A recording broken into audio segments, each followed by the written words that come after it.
سلامونه او نیکې هیلې د نوي درس ته ښه راغلاست. زموږ نننی درس د ورب په باره کې دی، یعنې فعل یا ورب.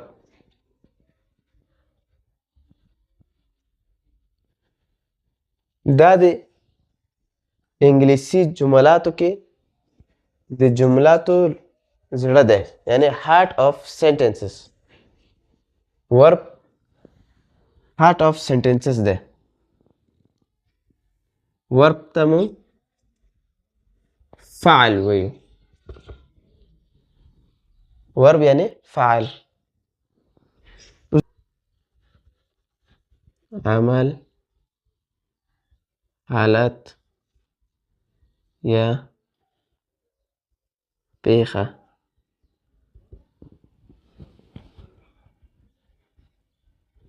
په یو جمله کې وښایي. ورب یا فعل څه شی دی؟ په یو جمله کې عمل، حالت یا پیښه وښایي.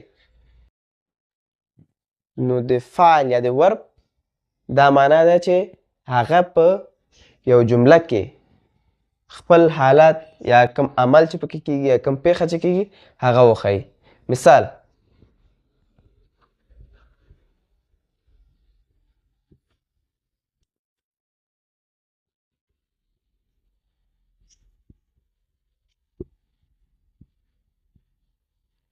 I am playing football. زه فوټبال لوبه کوم.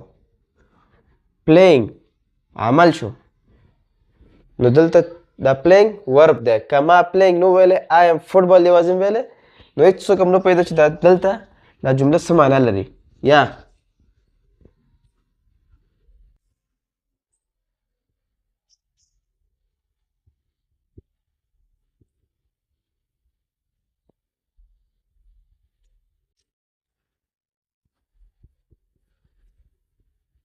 I am driving the bike. زه موټرسایکل چلوم. نو چلول دلته څه شی شو؟ بیا فعل شو یا ورب شو. نو دا کوم ټکي چې دي په جملاتو کې کله راځي هغه ورب ویل کیږي هغې ته په انګلیسي کې.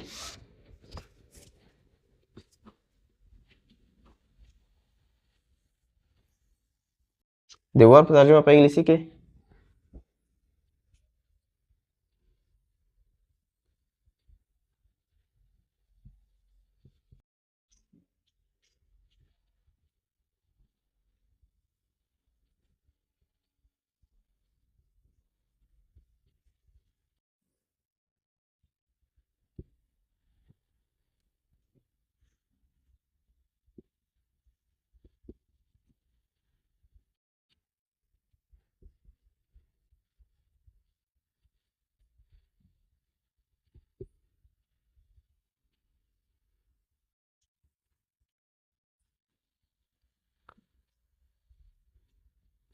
Verb is a word used in sentence which is action, state or occurrence.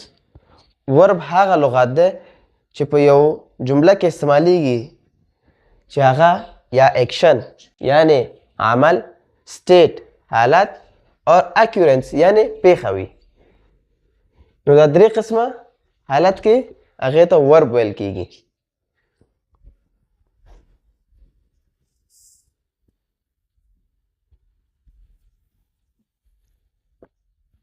ورب هم څلور قسمه دي. څو قسمه دي؟